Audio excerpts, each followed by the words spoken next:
Hi, everyone. We're going to get started in just a couple minutes. So for now, you can go ahead and say hi in the chat. Maybe tell me where you're from, what school you're attending, or what school you plan to attend, or if you're further along in your career, what career you're pursuing. We're going to give everyone a little time to log in because I think we have quite a number of registrants for this webinar.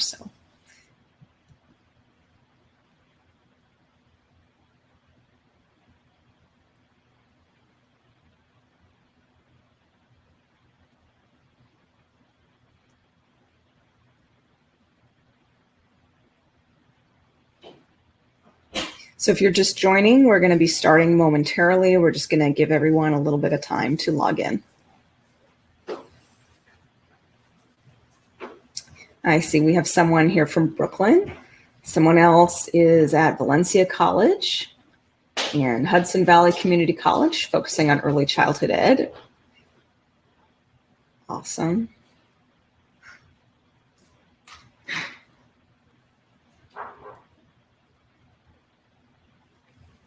All right, somebody in the Bay Area. That's where I am actually right now. And from Queens. So for those of you who are just starting, please go ahead and say hi in the chat. Tell me where you're from, what college you're attending, or you plan to attend. We're just giving everyone a few minutes here to log on. Let's see, someone's in Vegas, Maine, attending Gordon College. Very cool. Georgia, got people from all over, which is so awesome. County College of Morris, Albertville, Alabama.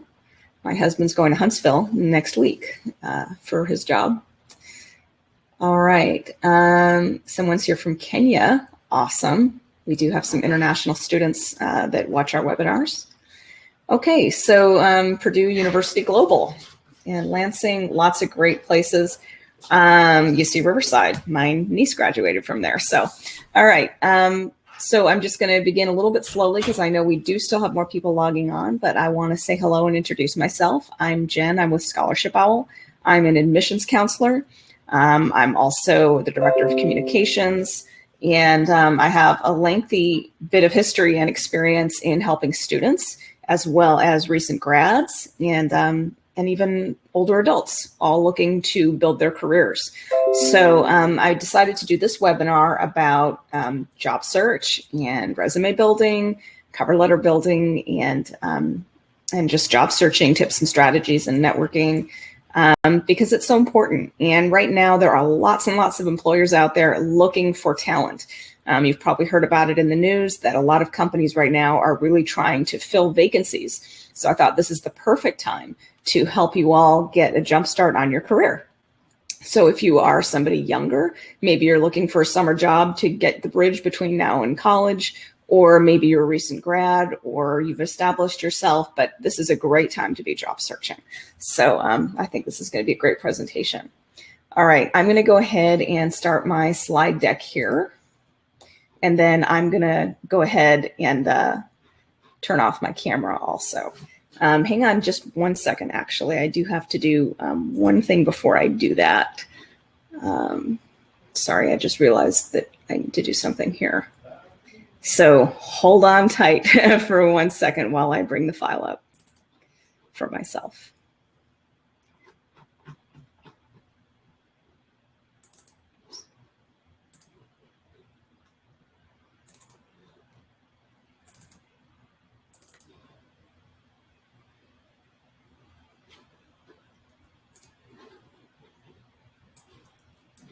All right, so I'm going to go ahead and start the slide deck. And I'm going to turn off my camera. All right, so the job market has been really challenging due to COVID, but now most states have opened up so much of the economy and companies are hiring, and they're really struggling to find people. So this is an ideal time to put your best foot forward and apply for the roles you're qualified for. If you're still in high school or in the early years of college, your job search will look a bit different than if you're a recent college grad or if you've had some experience in your field already. But the tips I'll be sharing today will benefit everyone who's watching, no matter where you are on your career path. So in today's webinar, here's what we're going to cover: resume and cover letter strategies, creating your LinkedIn profile, boosting your online presence and reputation, applying for career-related jobs and internships, networking strategies. Then we're going to close with some tips and strategies, followed by a live Q&A where you can get all of your questions answered. And for those of you who stay on through the entire webinar, we're going to be offering a special thank you that I'll talk about a little bit more at the end of the webinar. Let's begin by talking about resumes. If you are a high school student or an early college student, your resume will be a bit lighter on work experience than you might like. But that's okay, because chances are the jobs you'll be applying for won't expect an extensive amount of experience. And if you're further along in college or have already graduated, you probably have a bit more experience than you could add to your resume.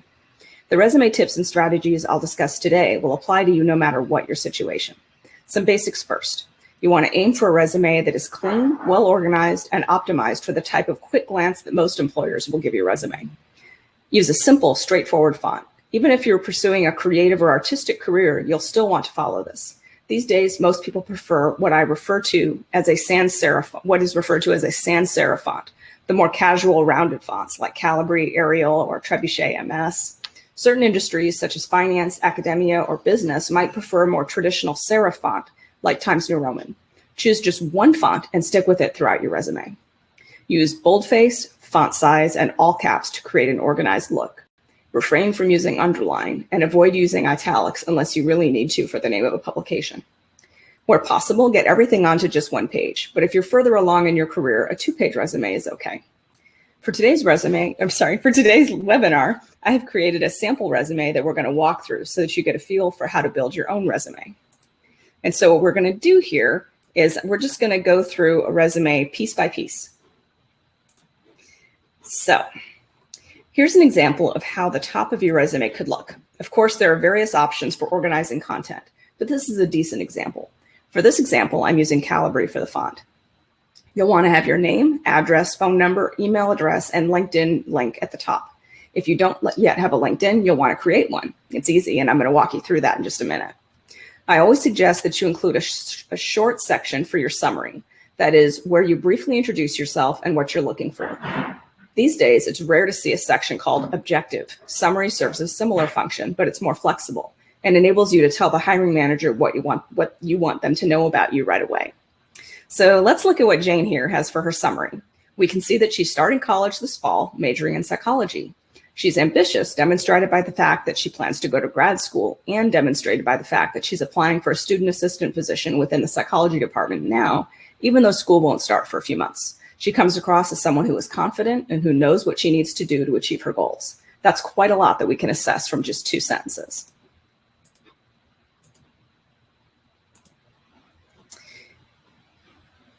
So if you're in high school or early college, you'll want to have the next section be education, like what I'm showing here. Always start with your highest level education first. So if you have some college under your belt, start with that. Then list your next highest level of education next, which could be a certificate program, like what I'm showing here in the sample resume, or it could be your high school education. Don't list anything earlier than high school. And once you've graduated high school, there's no need to list your high school diploma or GED on your resume. A word about the certificate program I'm showing here. Many high schools offer what they refer to as a career academy or something similar, in addition to a standard high school diploma. If this applies to you, and if you choose to participate in your high school's career academy, you'll want to highlight it separately from your high school diploma and college courses, as is shown here.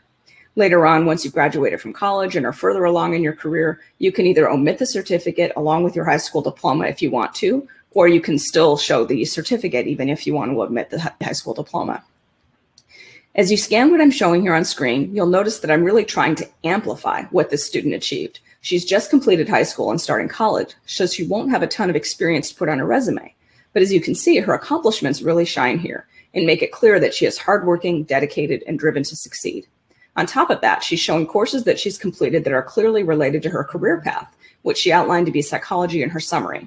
If you have a high GPA, list it. But if you don't, then simply don't write your GPA. It's completely optional.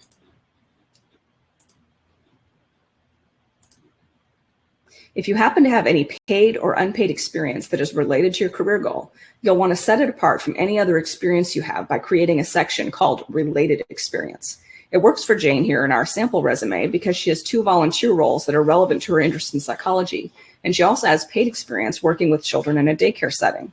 The job descriptions are concise, both to conserve space in the resume, but also because her experience is entry level. There's no point in creating lengthy job descriptions at this point in her career. Later on, once she has more experience under her belt with more exciting positions, she'll want to go into greater detail. So for those of you who are watching who are a bit older and who have more experience, you might want to expand the job descriptions more than what I'm showing here. When it comes to work experience, always list the jobs in reverse chronological order. That is, with the most recent job first and the oldest job last. If you have both paid and unpaid experience to show, make sure you designate them as such within the descriptions. Always be specific with the name of the company, the month and year you started and stopped, your job title, etc.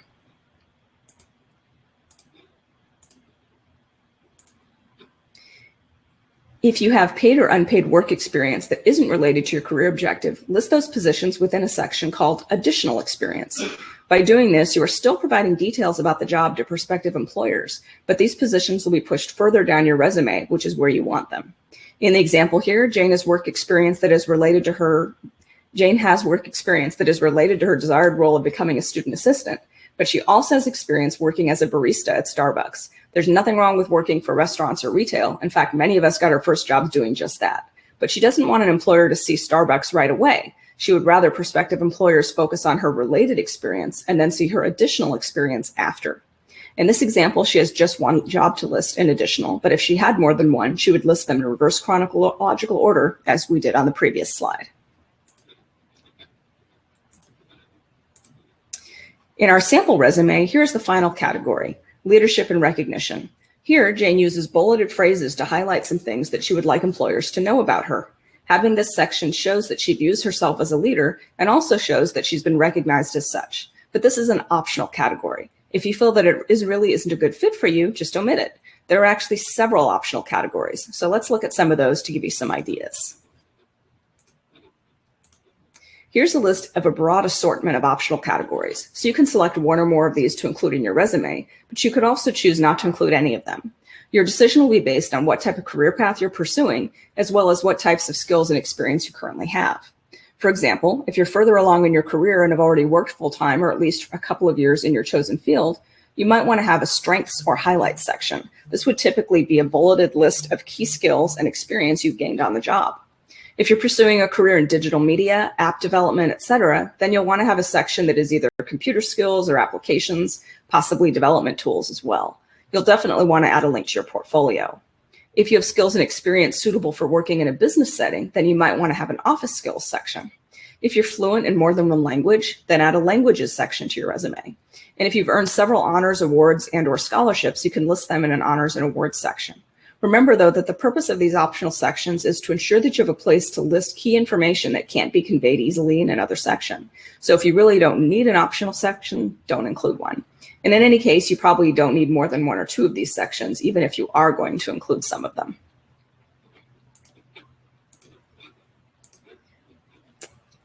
All right.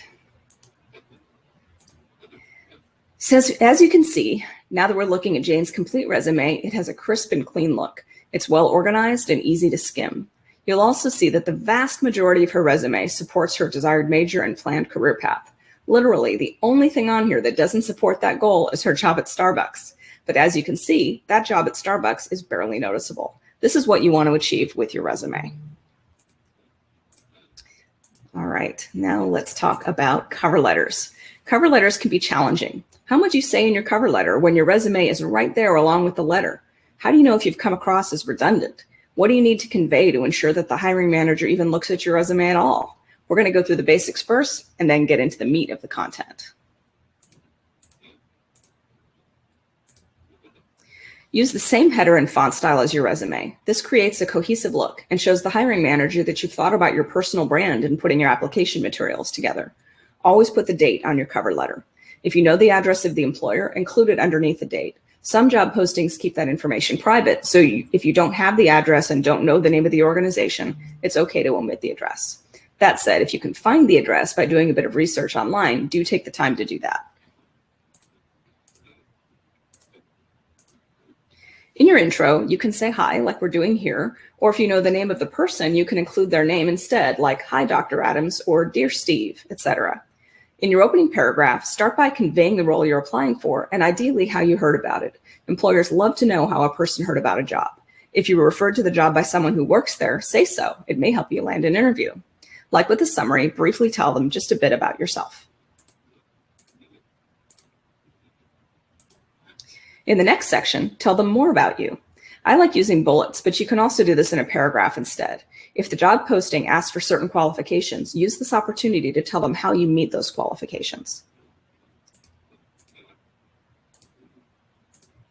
In your final paragraph, remind them about your soft skills that would make you a good employee. Do a paragraph return and then close with a final statement, thanking them for their consideration. Close with sincerely and your name.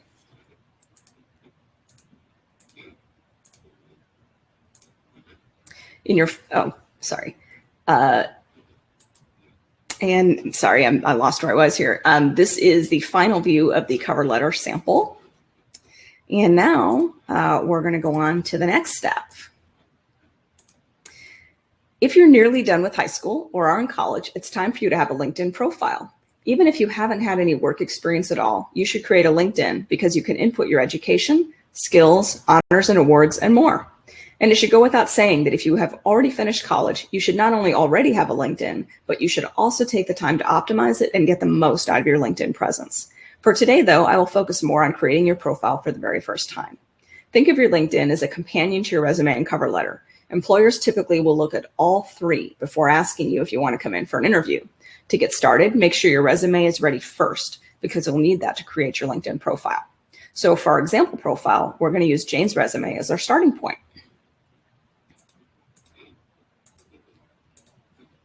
If you don't yet have a LinkedIn, it's super easy to create your profile. Just go to linkedin.com and then click the Join Now link. That will bring you to this screen. Just input your email address and create a password and click to join.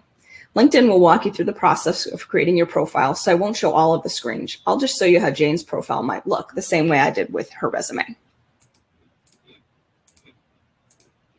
So here you can see that with LinkedIn, similar to other social media channels, you can set your profile photo and cover image. For your profile photo, you'll want a nice professional looking head and shoulders style portrait like we're showing here with a very simple and clean background. This is not a time to use a fun pic from your Instagram and also not a time to use a photo of you all dolled up in your prom dress or even wearing your cap and gown. The goal here is to present a sort of business casual portrait that shows you looking like a potential employee. So aim for a photo like this one and you're going to be fine. The banner says #open-to-work is created automatically if you select that when you click the Open To button that you see here. For the cover image, I recommend going with something simple and vague. Avoid making any sort of political or social statement because you never know who will see your profile and you don't want to come across as someone who pushes controversy. Even if you're applying for positions related to political or social activism, I would still recommend not going that route with your cover image. You can Google to see examples of cover images that you can download and use for your profile. Other things in your header here, your name, a brief description about yourself and what you're looking for, where you're headed, your most recent job, and most recent education. You can see that in this example profile, Jane has 2 connections with other people on LinkedIn. This is just a sample profile I put together, so that's why she's only got 2 connections. To get the most out of LinkedIn, you're going to want to maximize your connections, aiming for 500 or more, which will likely take some time for you to accrue, perhaps even months or maybe even a few years. So let's scroll down her profile further. Within LinkedIn, you'll have an opportunity to write about yourself. This summary is so important. Take the time to showcase who you are and what you want to accomplish in your career. Provide details that demonstrate some of your more impressive achievements so far. Build in use of keywords that will help your profile show up in relevant searches. In the experience section, Jane had an opportunity to add all of her work experience, both paid and unpaid. One thing that's really nice about LinkedIn is that you can expand your job descriptions more than you can in your resume because you aren't limited to trying to get everything onto one page. So for example, she was able to add more to her description of her job at the daycare, saying that she was laid off due to COVID. That was something that she might have wanted to say on her resume, but she didn't have enough space to add it. As you get further along in your career, your experience will become more lengthy and progressively more responsible. So you'll want to have lengthier descriptions for your jobs later on. For those of you who are watching today who maybe are older students with more significant work experience, definitely leverage that experience as you write your job descriptions on your LinkedIn. If you received any awards from your jobs, be sure to list them. If you worked on special projects, provide some details about them. In the education section, Jane simply replicates the information on her resume. If needed, she can add more detailed descriptions as well.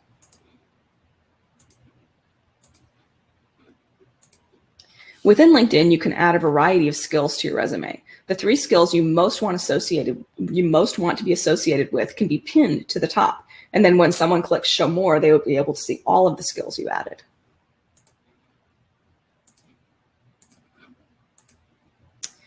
So here we can see all of the skills that Jane listed. When listing your skills, focus on ones that are relevant to your job search and career goals. For example, you might have fantastic culinary skills, but if you aren't applying for jobs that would benefit from them, then having culinary skills would only serve to be a distraction to the viewer. In the accomplishments section, you can add a variety of other sections to your resume. Only add the ones that fit for your own unique background and experience. As you grow your education and work experience, you'll want to look at your LinkedIn profile and decide if you've got more you can add. In Jane's case, she has her exam scores for her AP exams, as well as her SAT and ACT scores. She's also listed some honors and awards. Once you've created your profile, you're going to want to build your network. You can click the My Network button in the nav, and you'll see a scrollable list of people you might know. If you know them, click the Connect button under their photo to invite them to connect with you. You can also use the search bar to search for people you know, search for companies you want to follow, etc. There's a lot you can do with LinkedIn, and it will take you a bit of time to optimize your experience with it, but it's well worth it.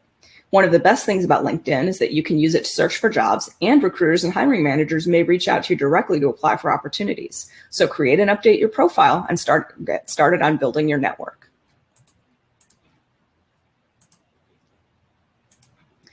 Next, I want to talk about something else that's super important: managing your online presence and reputation. We've all heard that once something is posted and shared online, it's now out there on the internet, which can make things difficult depending on what you've posted and shared, and depending on what others have posted and shared about you. And it's true. So it's really important that you think about the image you want to portray before you post and share. Even if your social media account is private, meaning that only your friends see what you're posting, someone could snap a pic of what you've posted and share it themselves. In general, it's a good idea to refrain from posting or sharing content that employers might find objectionable or controversial. This type of content could involve anything that is suggestive or sexual, whether nudity is involved or not. Excessive profanity might also be looked at as a negative. If you post anything that implies support of drug use, including marijuana, or anything that implies support of heavy drinking or partying, especially if you're under the age of 21, hiring managers might be concerned as well. These are all things that you're probably aware of. But these days, many of us, myself included, like to share views on topics related to politics, social justice, etc. Whether your views are more progressive, conservative, or somewhere in between, you can bet that only some recruiters and hiring managers agree with you. So you'll need to decide, are my views on these topics important enough to me personally for me to share them? And are they important enough for me that I don't mind if hiring managers see what I'm talking about, posting and sharing online? If so, then you're probably okay to continue doing what you've been doing. But if you're concerned that your views might detract from your chances of getting a job that interests you, then you might want to refrain from these kinds of posts. Also, if you've got anyone in your life who enjoys tagging you on these kinds of posts, like your mom, which is what happens with me, my mom tags me in all of these things, you might want to ask them to refrain from doing so, because when you're tagged on Facebook, the posts show up in your newsfeed for others to see, even if you didn't actually post it yourself. It's also important to Google your own name to see what comes up in online searches. For many of you, there might not be much, if anything, about you. But if you've been involved in school sports, performing arts activities, clubs, or other extracurriculars, you might find that information about you is already accessible through online searches. As long as the information you find isn't controversial, you're fine. But there are situations where someone Googles their name and finds something that someone else posted about them that they don't like.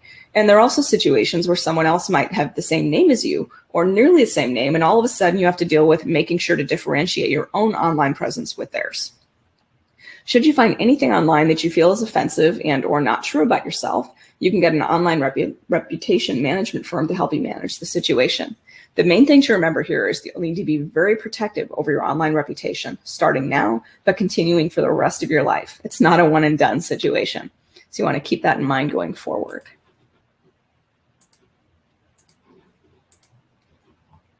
There are so many opportunities for jobs and internships. If you're in high school or college, you likely are focusing on applying for jobs in retail, hospitality, and customer service. There are plenty of these jobs available, especially now since businesses have opened up again. If you're applying for companies that have multiple locations like Starbucks, Target, etc., all you need to do to apply is go to their website and complete the online application. For most of these kinds of companies, there's no point in going in person to apply. If you do, they'll simply tell you to go apply through the website. Of course, if someone within the store or restaurant wants to refer you, then you can apply first through the website and then visit the location and let the manager know that you already applied online, and also let them know that a current employee suggested you apply. For smaller businesses, especially ones owned locally, you can walk into the business with your resume, ask if they're hiring, and if so, ask if you can talk to the manager about the application process. There are also several websites that list these kinds of jobs. Snag a Job, Coolworks, and Handshake are all great options for these kinds of jobs. However, just because a lot of teens and young adults go for retail, hospitality, and customer service jobs doesn't mean that these are your only options. You can also target jobs and internships that are related to your career interests. For example, if you want to be a teacher, you can get your start by working in a daycare or preschool. If you want to work in finance, you can try applying at a local bank, credit union, or insurance company. Interested in careers in healthcare? An insurance company would be a good place to start for you too, and you can also apply at local hospitals, clinics, dental offices, etc. If you're interested in computer science or mobile app development, get your foot in the door by creating your own mobile app, and then you'll have a great project to show when you go out on interviews. While working on your mobile app, get a retail job at T-Mobile or Verizon. Sometimes you won't be able to get a paid job that is career related, and that's okay. Go for a retail or restaurant job, but volunteer part-time with an organization that helps move you further along your path. For example, if you're majoring in biology, talk to a professor and ask if you can volunteer to help as an undergraduate researcher. Undergraduate research looks great on a resume and just might help you get your next job that could be in a hospital, lab, or other clinical or academic setting. To find great opportunities that are more career related, search on LinkedIn, but also search on other sites like Indeed and Glassdoor.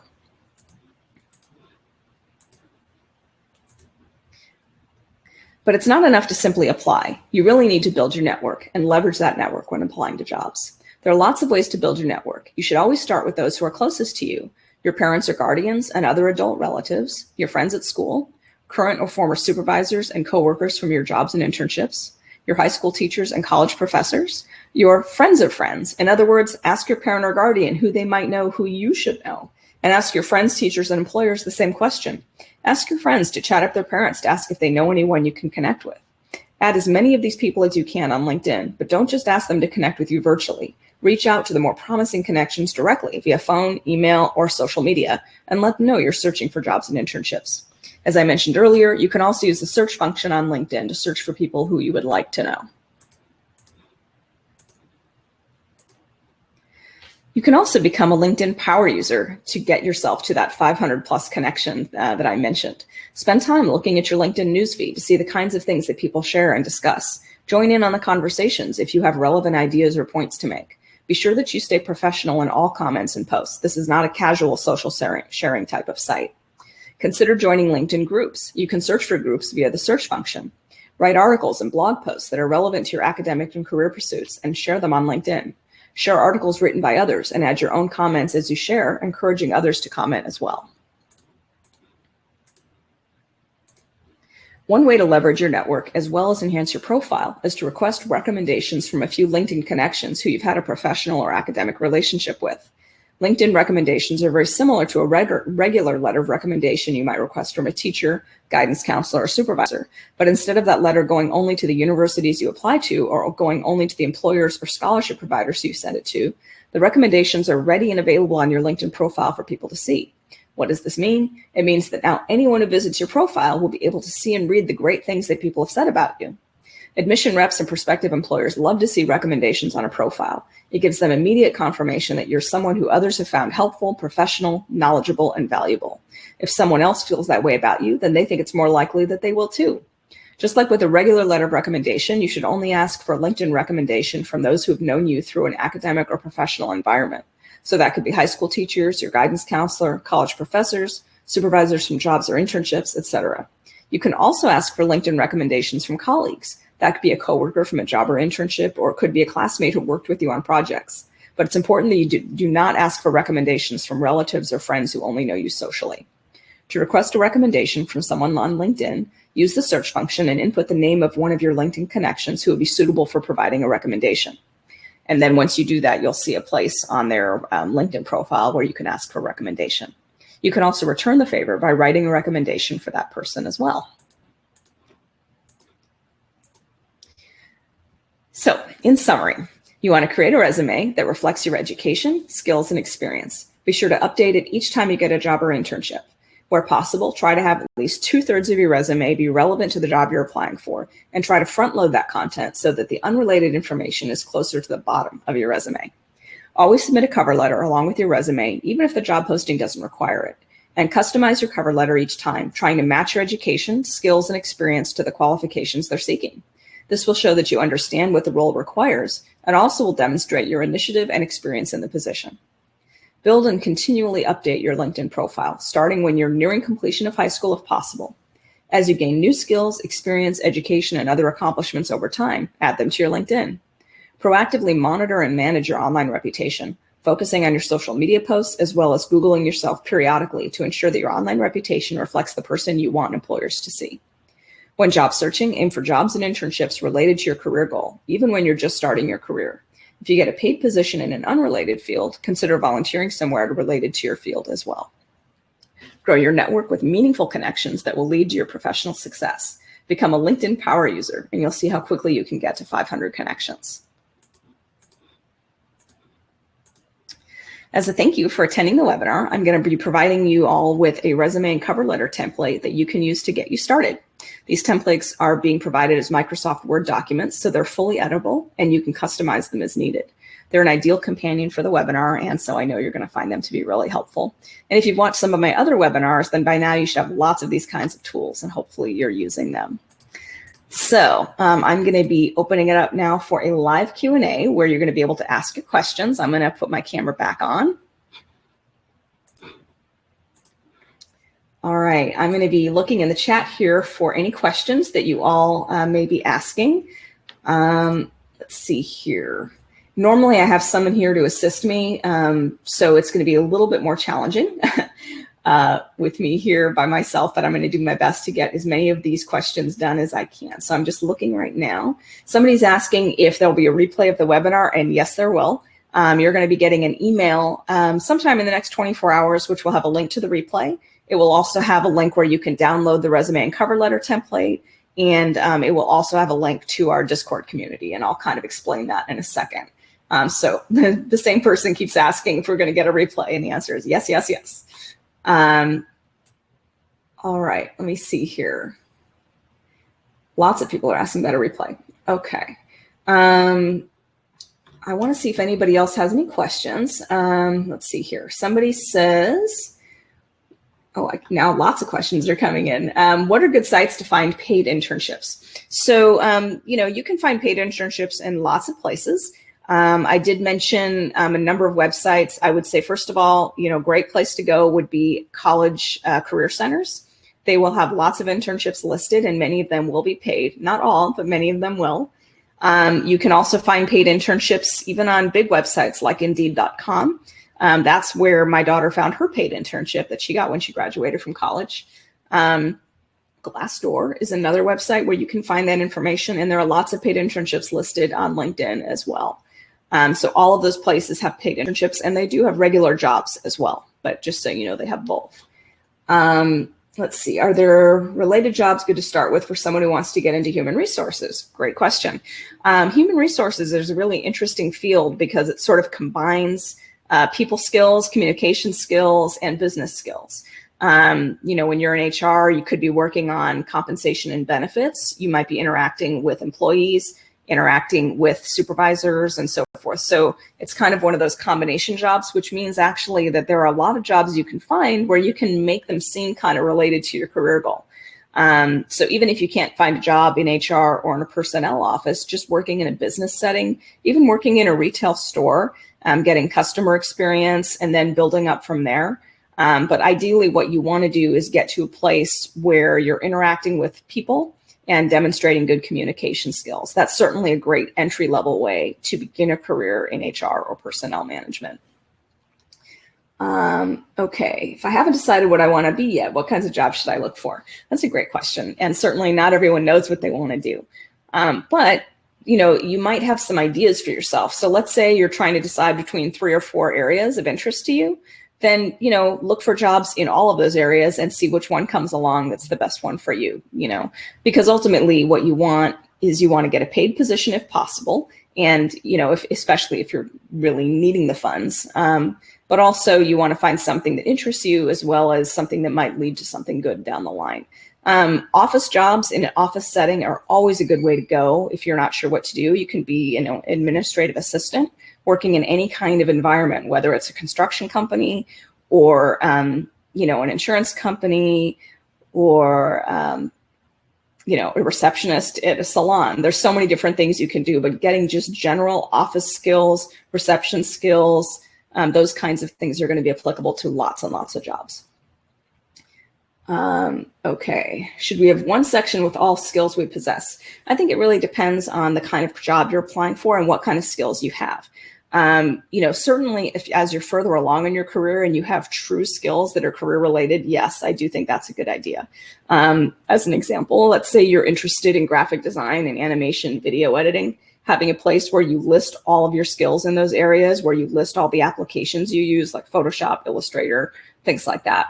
That's a great time to list your skills. I would say there's no need to really list skills that are very general, like, good team player, work independently. Those kinds of things I don't really put on a resume so much in a skills section.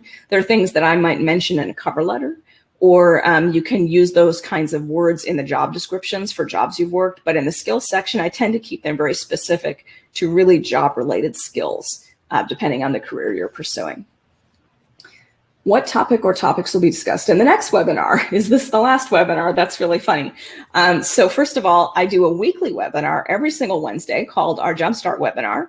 And what we do in our Jumpstart is I go through the Scholarship Owl platform and I explain how to use it.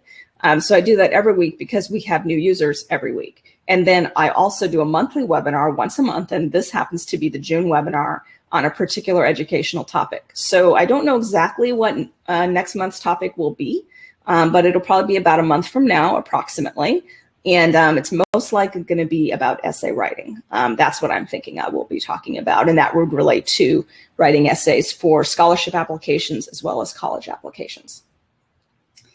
Let's see. Somebody wants to become an architect. This person is 16. What job would you recommend? Okay, so if you're interested in architecture, there's a couple different ways you could go. You could look for a job doing something related to construction.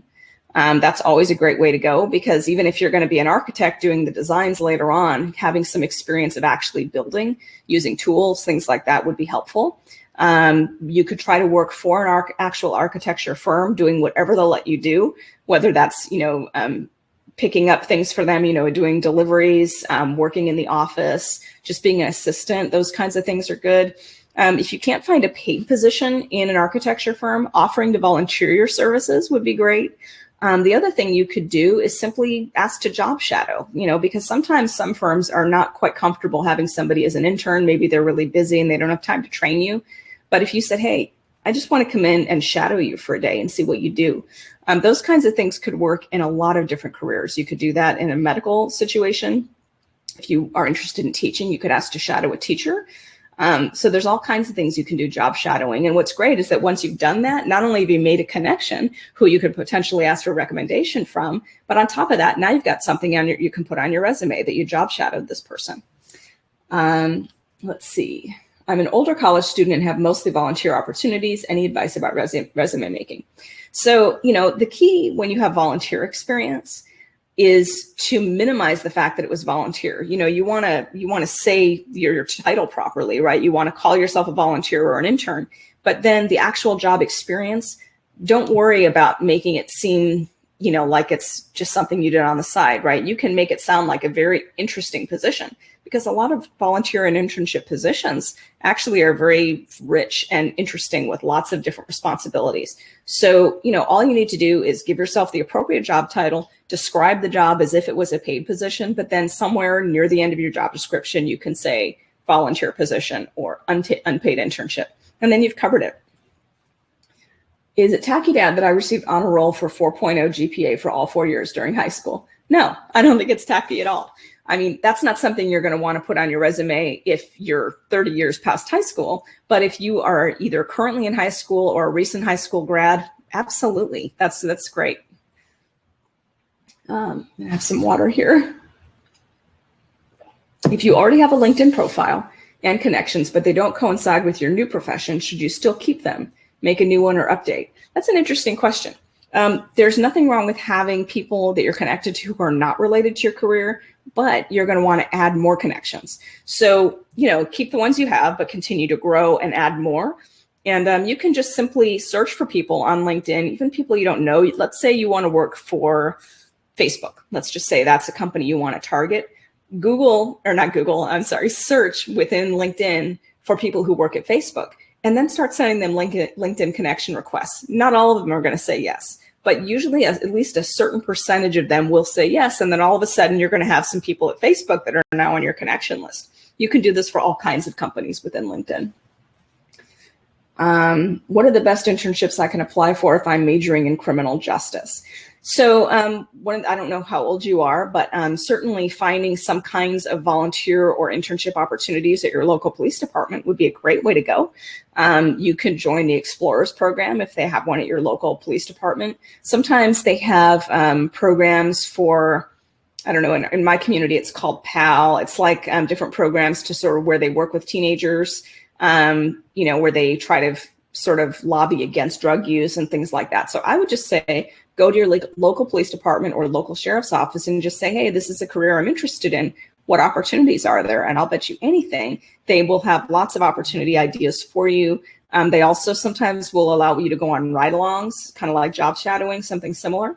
So that's a good place to go. And then on the other side, you could also, if you're interested more on the prosecutorial side, you could try to do an internship or volunteer for city government or county government, for the DA's office.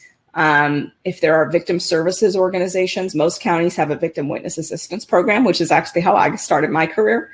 So those are great places to contact them. Domestic violence organizations might need volunteers. If you're interested more in defense, you could contact a legal aid society if there's one near you, or the public defender's office, juvenile justice organizations. There are so many different organizations that are either government or nonprofit that work with specific populations related to criminal justice that you probably have lots of opportunities.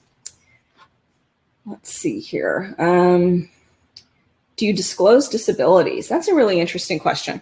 I wouldn't disclose it on a resume or, cover letter, I guess, depending on the situation, but typically I would not disclose that. If your disability is such that it really is going to impact your ability to perform on the job, then I would say you might want to work with an organization that actually helps place people with disabilities into jobs. I don't know where you live or what your situation is. I'm out in the Bay Area in California, and there's an organization called Simply Hired that works with people with disabilities and helps them get jobs. So working with an organization specifically who is designed for that can really help, because they have connections with places that will hire people with disabilities. If your disability is something that is not visible and is only minor, maybe, in a little bit of ways going to affect you, definitely don't mention it on your cover letter or in your resume. And go, if you get the interview, you can address it at the interview if you need to. Let's see. Is there part-time employment opportunities on campus that can help me pay for some of my fees? Yes, absolutely. Colleges always have jobs for students. And so that could be like in our example, Jane was applying for a student position on campus, a student assistant position. Lots of campuses have those kinds of opportunities. So always check with your career center or guidance center, whatever you have at your college. And this would be for community college or universities. Always lots of campus jobs for students. Let's see. Best internships I should apply for future pre-law students, for high school students. That's kind of similar to what I talked about with the criminal justice. Any of those kinds of positions that I mentioned would also be good for pre-law. Also, it depends on the kind of law you might want to specialize in. Let's say you're interested in law, but not criminal law. Maybe you're interested in employment law or civil rights law. There's all different kinds of different types of law. And so then you could work for nonprofit organizations maybe that are related to those industries. Okay, I'm a psychology major. What kind of internships would you recommend? I was a psychology major too. I graduated with my bachelor's degree in psychology from UC Santa Cruz, and then got my master's in counseling psychology. First of all, and as I actually mentioned, I got my start volunteering at a victim witness center. So depending on what your psychology interests are, there should be lots of opportunities available to you.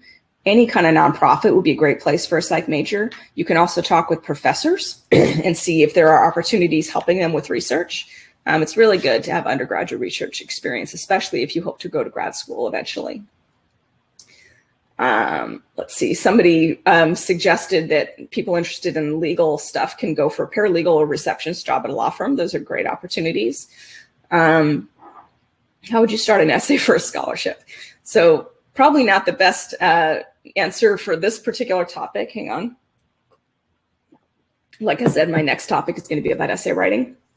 But in general, when you write an essay for a scholarship application, you want to look at the essay prompt, make sure you understand it thoroughly, and then start writing. You want to follow the word count rules. I always say, this is probably my best advice, is you want to show and not tell. Be very emotionally connected to what you're writing about. Because if you're emotionally connected and if you're passionate, all of that is going to come through in your writing, and it's going to make you seem more authentic and genuine. And that's going to give your essay an edge over everybody else. Okay. Let's see. Internship possibilities for computer science or computer engineering. What I would say for those kinds of roles, first of all, if you already have some computer science skills you developed on your own, because a lot of young people today, they're often more advanced than they used to be. So, you don't often have to wait for college to get started. A lot of students already know how to code. So what I would say is hackathons are a great place to get some experience if you're aware of some hackathons. Also, like I mentioned, designing your own mobile app, things of that nature are really good. So projects where you can really demonstrate your skills and build a portfolio would be great. And then just trying to get a job at any of those companies. They have great internships, technology companies have great internships if you already have programming and engineering skills. But even if you don't, try to look for internships and opportunities that are lower level within the company. Just getting your foot in the door doing something will then make you more marketable when you try to move your way up.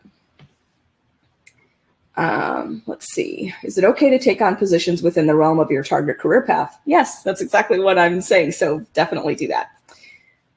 I am 36 years old and only began college last March. Is this something that would look bad on a resume? If so, how would I play that up? Well, first of all, you never have to put your age on your resume. So, if you're just starting college, then there's no need to indicate what year you graduated from high school.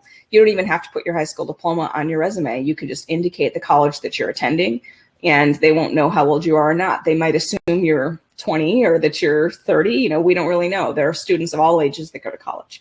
So the thing that matters the most is just indicating the college you're attending, what your major is, and put in your work experience. Education is important, but work experience in your field trumps education every time. That's what I always say. So if you have some work experience, especially if it can be related to the field you're pursuing, it's actually going to make you more marketable. Okay. Any tips for people who are switching their majors? This happens all the time. The average college student changes their major 3 times while they're in college, which, it's just a fact of life. That's just the way it goes. I don't really have specific tips, except that, what you want to do is be really on top of the classes you're choosing so that you can try to reduce the amount of time you spend in college, because sometimes when you are changing majors, it means it might take longer to graduate. So, do your best to stay on top of it, try to get the classes you need so that you can still get out, if not in 4 years, at least as close to 4 years as you can. Biology major looking for internships with pre-dental. So the best place to go is to go to dental office practices and see if they might have some kind of a reception position for you, something in the front office. And if they don't have an actual paid position, ask if you can intern for free or job shadow. Something as simple as learning how to sterilize instruments, whatever they might actually have use for. Spend some time learning the dental terminology so that when you go into an interview or try to present yourself for an internship, you'll already be able to talk the talk, and that will help as well. And start with your own dentist. Ask your own dentist first. Maybe you'll have a leg up. Let's see. What kind of companies can a student with a biomedical engineering explore for internship? I don't know specific biomedical engineering companies. That's not my area of expertise. But what I can tell you is that if you are interested in biomedical engineering and if you've already had some coursework, there are definitely companies out there that offer internships. Technology companies do typically offer internships every year to students. Many times they're paid. So you might check with the program, the department for the college where you're majoring, and they'll probably be able to suggest some companies that have offered internships to their students. Keep losing my voice. Okay, if I earned a Coursera certificate, oh, that's awesome. Where would you recommend putting it on a resume? I would put it in the education section. So just like you would list other degrees and certificates, you can put it right there. If previous work experience does not relate to my future career goal or the degree I'm pursuing, are internships or volunteer work the best options? I'm majoring in psychology in addictions. So internships or volunteer work is a great way to get your foot in the door if you cannot find a paid position in your field.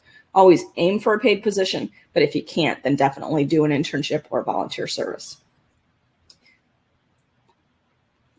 So sorry about my voice today. Will the resume and cover letter templates be emailed to us? Yes, you're going to get a link to those documents in the next 24 hours. All right. I think that's about it here. Somebody's asking about Scholarship Owl, and we didn't really talk about Scholarship Owl today, so I'm just going to provide a brief information because a couple people have actually asked questions about it, and I didn't want to forget about you all, but I'm just focusing on my topic today. Scholarship Owl is a website where you can join our platform and apply for lots and lots of scholarships. There is a monthly service fee, but I should rephrase. There's a free trial first, and then you can join and either be a monthly member, or you can pay and be a quarterly member or a 6-month member. But the first 7 days are free. I highly recommend you give it a try if you're interested in applying for scholarships. And if you are going to be a monthly member, it's $20 a month. If you're quarterly, it's $45 for 3 months. And if you're a half-year member, it's $60 for 6 months. All right, I'm going to have to go because I'm just completely losing my voice. I'm so sorry, everybody. But I will be sending the resume and cover letter templates are going to come to you in an email. In the same email, you're going to get the link to replay the presentation. And you're also going to get a link to where you can join our Discord community, which is an online community where our students are on there. They're talking and posting and sharing all kinds of information. And so am I. We have contests that you can win. And so I highly recommend you join that. You'll get the link to the Discord in the email that I send. I'm also going to send one more email out through a company called Trustpilot where we ask for a review. So you're welcome to respond and review your experience with this presentation. Just hopefully, even though my voice has been gone here, I hope it won't be an issue for you guys. Thank you so much. And if you have questions, join our community. I can answer them in there, and then I'll be texting and messaging so I won't have to talk. Thank you all so much, and hope to see you soon. Bye-bye.